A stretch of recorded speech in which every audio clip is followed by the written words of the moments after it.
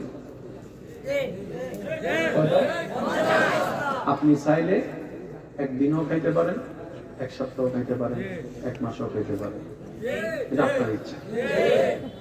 কয় বস্তা? বলুন না ভাই, কয় বস্তা? এবার বুঝতে পেরেছেন কেন অপচয় করা আল্লাহ পছন্দ করে না? আপনি যত অপচয় করবেন। এবার আপনার ঘরে চাউল আছে 10 কেজি। ভাই একটু মনোযোগ, চাউল আছে কয় কেজি? মানুষ আছে কয়জন? আপনি চিন্তা করছেন কমপক্ষে এটা আমরা এক সপ্তাহ চালাবো। হঠাৎ 5 জন মেহমান চলে আসছে, আপনার প্ল্যানিং এক সপ্তাহ কয় কেজি? 10 কেজি। 5 জন যে চলে আসছে, এখন তারা খাইলে তো 10 কেজি থেকে কমবে, তার মানে এখানে সপ্তাহ কমে যাবে। আপনি কি করলেন? যা হওয়ার হোক, আল্লাহ মেহমান পাঠাইছে। কারণ আল্লাহ খুশি হলে 3 কাজ করে। আল্লাহ খুশি হলে কয় কাজ করে? আল্লাহ যখন খুশি হয় তখন আকাশ থেকে বৃষ্টি বর্ষণ করে দেয়। সুবহানাল্লাহ। আল্লাহ যখন খুশি হয় তখন আল্লাহ বান্দাদের ঘরে কন্যা সন্তানের জন্ম পাঠায় দেয়। সুবহানাল্লাহ। আল্লাহ যখন খুশি হয় বিন বলে মেহমান পাঠায় দেয়। এই 3টা কারণ যখনই দেখবেন বুঝবেন রব খুশি। সুবহানাল্লাহ করে যায় বলেন, না করে যায় কোন সুবহানাল্লাহ। এবার যার যত শক্তি আছে ফুল বলি আমরা, বলেন সুবহানাল্লাহ। কয় কেজি চাউল? মানুষ কয়জন? সময় কয়দিন? এবার সে 5 জন মানুষ আসার পর আপনি যখন তাদেরকে খাওয়ালেন, 10 কেজি থেকে যখন কমছে, আপনি শেষ পর্যন্ত আল্লাহকে বললেন, আল্লাহ মেহমান তো তোমার নিয়ামত, আমি তো সেমন সেবা করতে পারি নাই, তুমি যা দিয়েছ তার থেকে আমি আল্লাহ চেষ্টা করেছি মেহমানদারি করার জন্য। রব বলে যে মেহমানদারি করা তো আমার সুন্নত। খাওয়ানো তো তো আমি আল্লাহর সুন্নত। বান্দা তুই খাওয়াইছস, আল্লাহ আমি খাওয়াইছি, কিন্তু তুমি যা দিয়েছো তা থেকে খাওয়াইছি। রব বলে যে যা এ ফেরেশতা তার এক সপ্তাহের রিজিক কত? 10 কেজি। আল্লাহ কয় তার সারা জীবনের 50 কেজি লাগারে 20 বস্তা সই যোগ করে দে, 20 বস্তা সই যোগ করে দে, 20 বস্তা জয় যোগ করে দে। এবার কোরআন ডাক দিয়ে বলে মান জাআ বিল হাসানাতে ফালাহু আশরু আমসালিহা। আমি রবের সন্তুষ্টিতে যে এক দিবে বিনিময়ে আমি আল্লাহ সর্বনিম্ন তাকে 10 গুণ দান করব। আর একটু জোরে বলতে হবে সুবহানাল্লাহ। সেজন্য মনে রাখবেন দিলে কমে না, তবে শর্ত হচ্ছে একটা, দিয়া কোটা দিতে পারতেন না। ওরা যে খাওয়াইছিলাম বলেন না, তুই যে গর্তে পড়ছিলি, আমি যদি 2 বছর আগে তোরে সাহায্য না করতাম কেমনে কি হইতো? এই জীবনে আপনাদের কারো হলে একটু হাত তুলবেন। অনেক সময় কি হয়েছে কিনা একটু দেখেন তো, রাস্তার মধ্যে 1 সেকেন্ডের জন্য বাচ্চা গেছেন,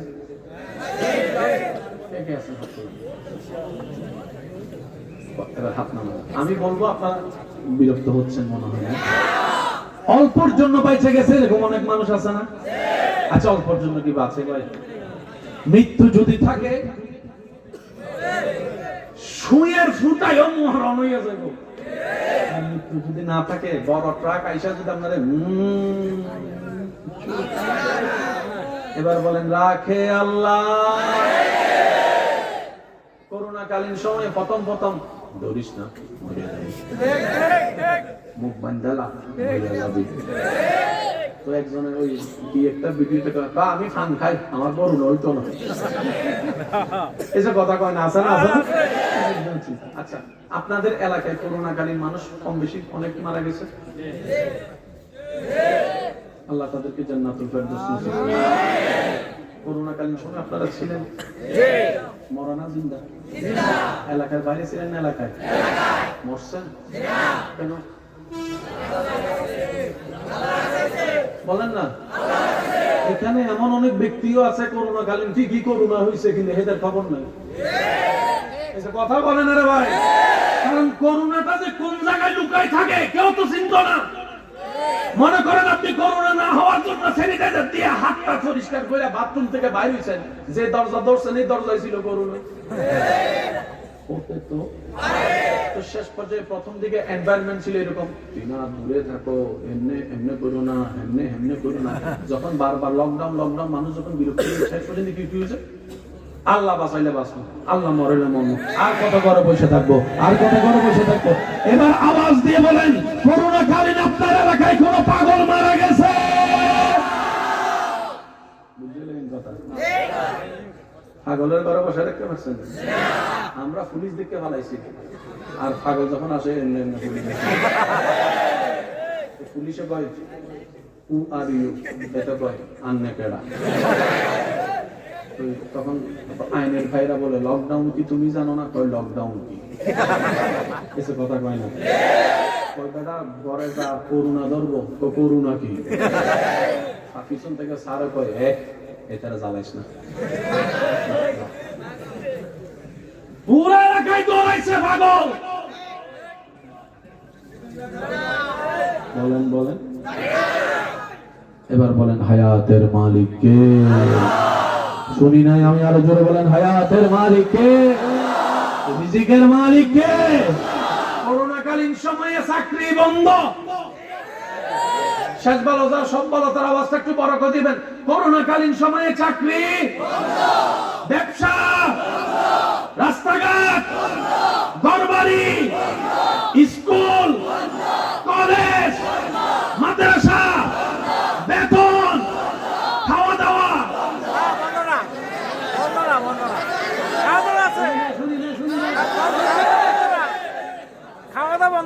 খাওয়া দাওয়া এক বেলা,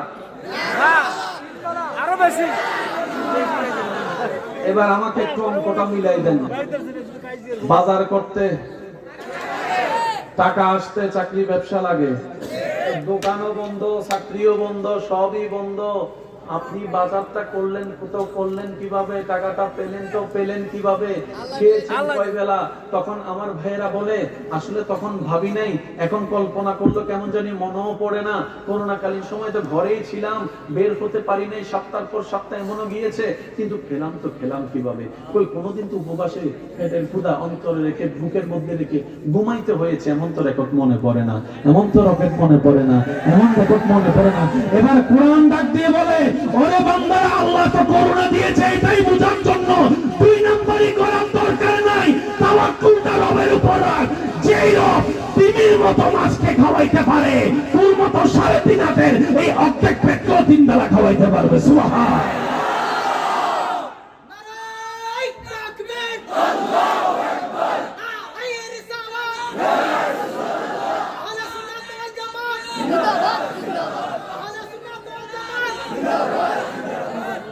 উচ্চ আওয়াজ একবার বলেন মারহাবা। মাছের মধ্যে সবচাইতে বড় মাছের নাম কি? এই যুবকরা একটু বলেন, শেষ বালতা সফলতার কি নাম? ব্লু হোয়েল, নীল তিমি। নীল তিমি আজকে যে বাচ্চা ডেলিভারি দিছে, তার মাথাটা মনে করেন এই জায়গায়, লেজটা তার মানে তার পেট কত দূর?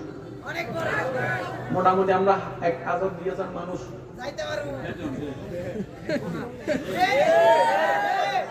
কথা কয় না, কথা কয় না। এবার তারে যদি আমরা যে ভাত খাই 1 প্লেট 1.5 প্লেট, আমি আপনার ওই বন্ধুর কথা বলি না যে 17-18টা খাওয়ার পরও পেট ভরে না, আমি হের কথা বলতেছি।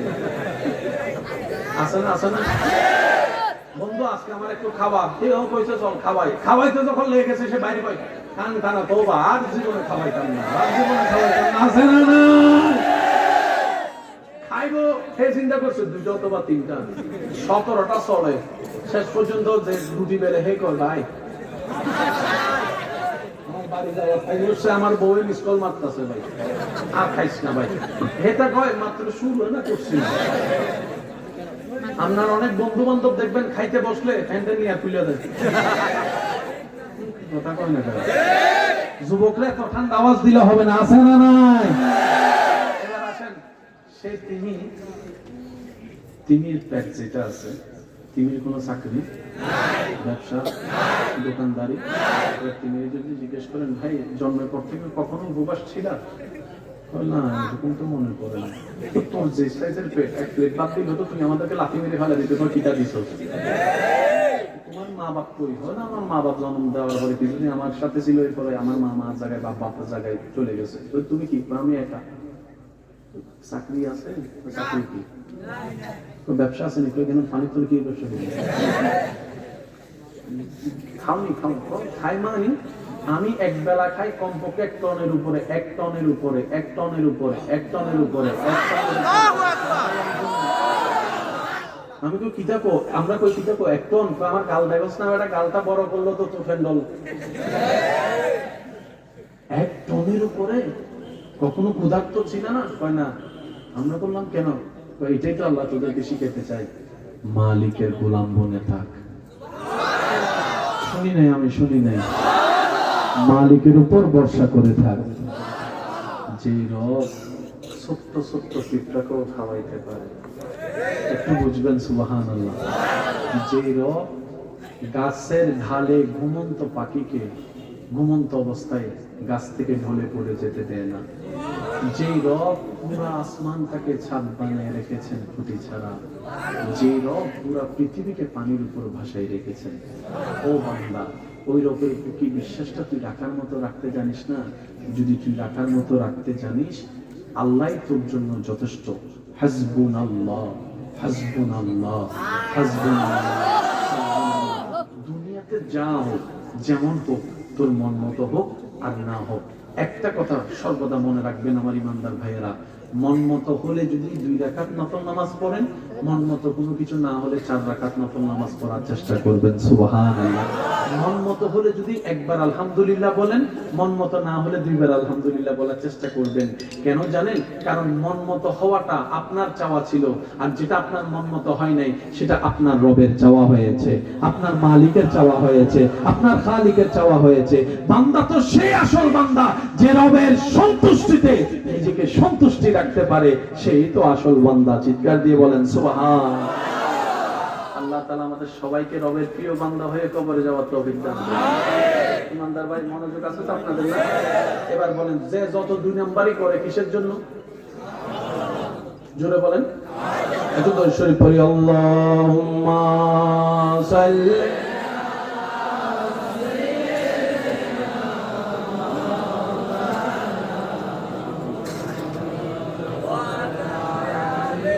সাইয়্যিদিনা মাওলানা।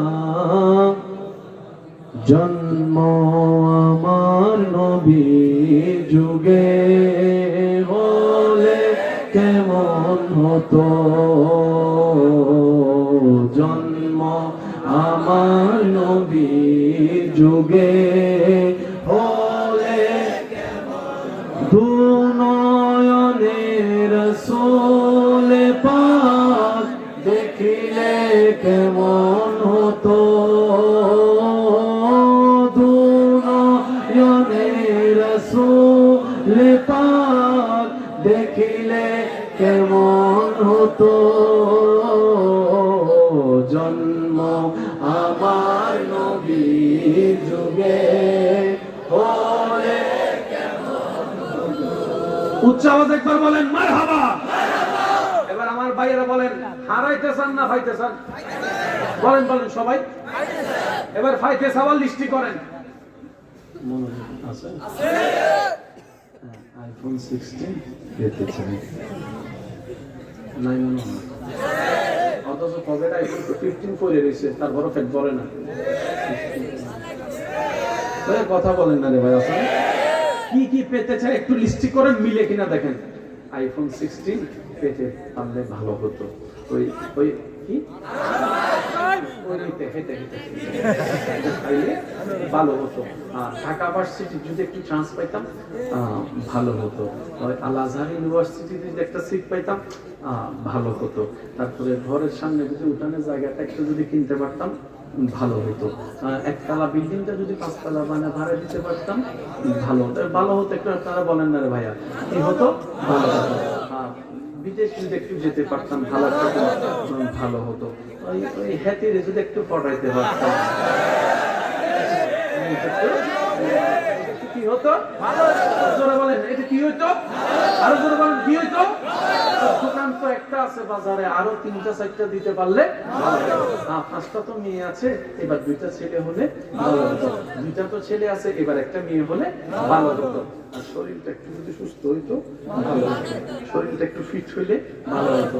জিম করে যদি শরীরটা একটু পোয়া পোয়া বানাইতে পারি ভালো হতো। চেহারাটা যদি একটু ফর্সা হয়, আওয়াজ দেন, আরো জোরে বলেন না। ফেসবুকে যদি লাইক কমেন্টস একটু বেশি আছে ভালো হতো। আর কোন রকম যদি ফেসটা আইডিটা যদি একটু ব্লু ভেরিফাই করতে পারি ভালো হতো। ইউটিউব থেকে যদি ইনকাম একটু বেশি বেশি করা যায়, অন্যের ইজ্জত দরকার দিলাম তুলেলাম, সমস্যা নাই। যখন ভিডিও সব ভাইরাল করে দেবো, সমস্যা নাই। ইনকামটা যদি একটু ভালো হয়, একটু ভালো হয়তো কয় না, আরো জোরে কয় না, ভালো হতো। তারপরে আমার বন্ধুর ব্যবসাটা যদি একটু লস হতো ভালো হতো। আমার জায়গাটা যদি হতো ভালো হতো। রব বলে, এ বান্দা এত লম্বা লিস্টে গেল। বান্দা বলে যে সব আল্লাহ আমার চাওয়া। রব বলে যে যা চাইতেছ সব তো আমার সৃষ্টি। তুই স্রষ্টারে চাইলে তো সৃষ্টি সব তোর হয়ে যেত। শুনি না, আরো জোরে বল। রব বলে আইফোন আমি কি দিতে পারি না? আল্লাহ পারো, তা আমারে চাও। আইফোন হলে R15 হবে না, R15 হলে জায়গা হবে না, জায়গা হলে স্বর্ণ হবে না, স্বর্ণ হলে সুস্থ হবে না, সুস্থ হলে টাকা হবে না, টাকা হলে বাড়ি হবে না। কিন্তু আমি রব যদি তোর হয়ে যাই, ইজ্জত তোর হয়ে যাবে, সম্মান তোর হয়ে যাবে, জ্ঞান তোর হয়ে যাবে। সুবহানাল্লাহ, আমি শুনতে পাচ্ছি না। আমি রব যদি একবার তোর হয়ে যাই, সুস্বাস্থ্যতা তোর হয়ে যাবে, সুস্থতা তোর হয়ে যাবে, শান্তি তোর হয়ে যাবে, সুখ তোর হয়ে যাবে, জায়গা তোর হয়ে যাবে, জমিন তোর হয়ে যাবে, পড়ালেখা তোর হয়ে যাবে, জ্ঞান তোর নামে হয়ে যাবে। বান্দারে স্রষ্টা যার হয়ে যায়, সৃষ্টি জগৎ তার কদমে চলে আসে। চিৎকার দিয়ে বলেন সুবহান। আল্লাহু আকবার। ইয়া রাসূলুল্লাহ, আলা সুন্নাতুল জামাত, জিন্দাবাদ জিন্দাবাদ, আল হাদিসের আলো করে করে যাবো। আমার নবীর উম্মতের ঈমানি আওয়াজে বলেন মারহাবা। এবার আসেন, আমরা কি চাই? লিস্টি হইছে। বলেন না? এবার আবু বকর সিদ্দিক কেন সব পাইছে দেখেন। আবু বকর সিদ্দিক কয় মাওলা তোমারে চাই। আমরা নামাজ পড়ি কি পাওয়ার জন্য? বলেন আমরা নামাজ পড়ি সব কামাই কি পাওয়ার জন্য? আবু বকর সিদ্দিক ভাইয়া বিরক্ত হলে বলে আমি ছেড়ে দিচ্ছি, একটু মনোযোগ দিলে। আচ্ছা আপনারা দেখেছেন আমি একটা সেকেন্ডও নষ্ট করছি? আমি যতটুকু পারি আমার আল্লাহ যতটুকু দয়া করছেন আমি দেওয়ার চেষ্টা করছি। আপনারাও যদি আমার সাথে ওই নেওয়ার চেষ্টাটা করেন তাহলে দেওয়াটা সুন্দর হবে। এখানে যদি কাউকে আল্লাহ বলে এই তোরা জান্নাতে দিয়ে দিছি, জান্নাত তোর, কালকে থেকে হেঁটে আমি মসজিদে দেখবেন না, তার হাঁটা থাকবো কিরকম?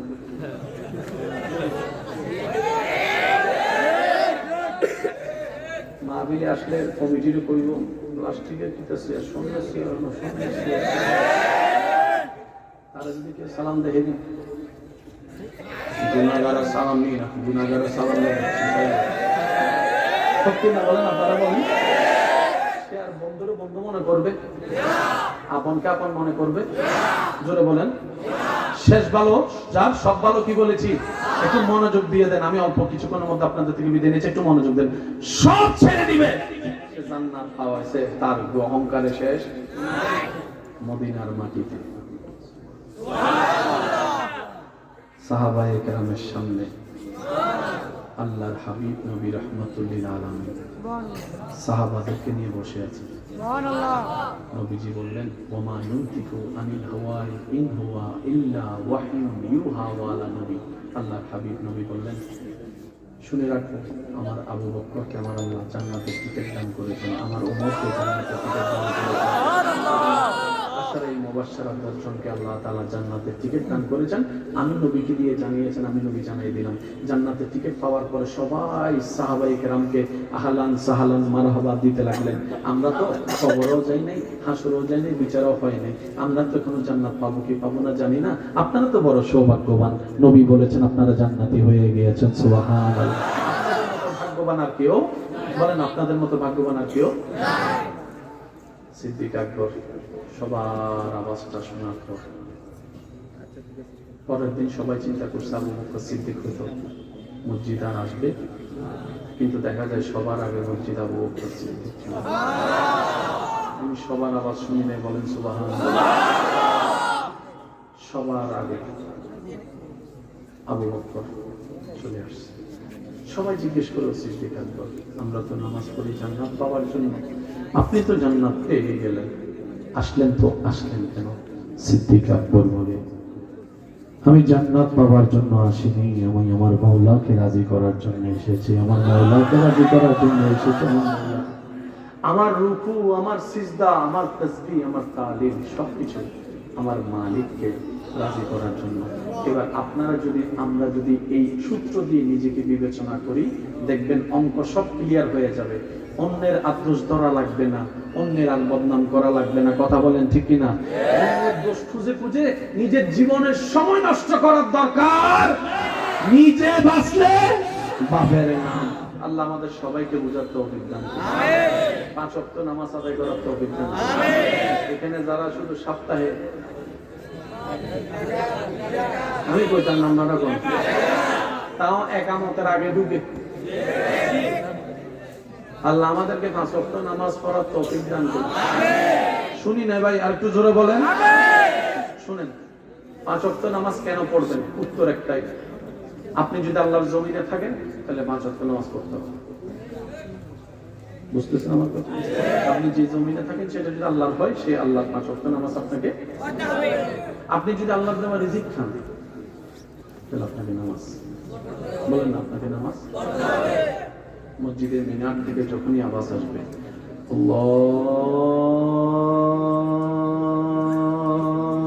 আল্লাহু আকবার আল্লাহু আকবার, আরেকটু জোরে আল্লাহু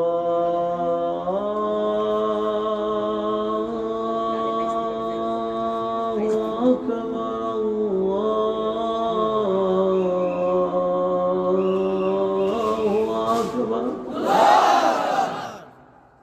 ওই আজানটা যেদিন এখানে বসে যাবে,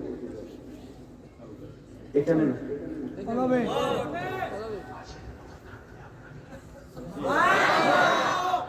বাসির মতো কি করবে?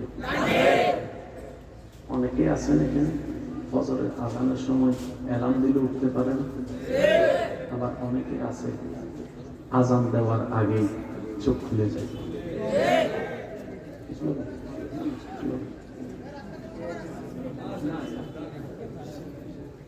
হ্যাঁ, স্লোগান দেন, হুজুর আসতেছে, একটু রাস্তা করে দেন তো আপনারা, মেহরবানি, মেহমানের যেন কোনো কষ্ট না হয়।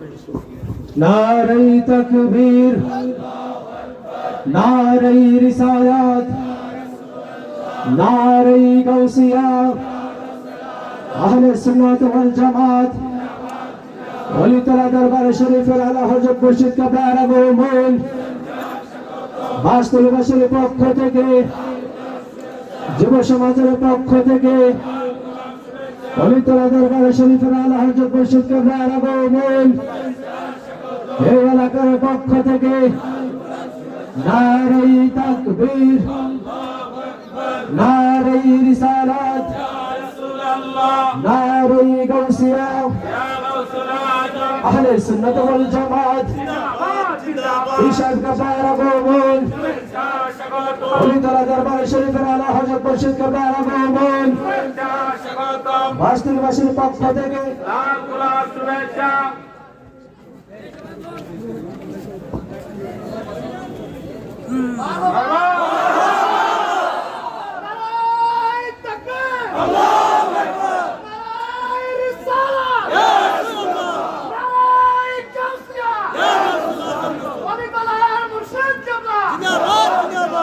اللهم صل على سيدنا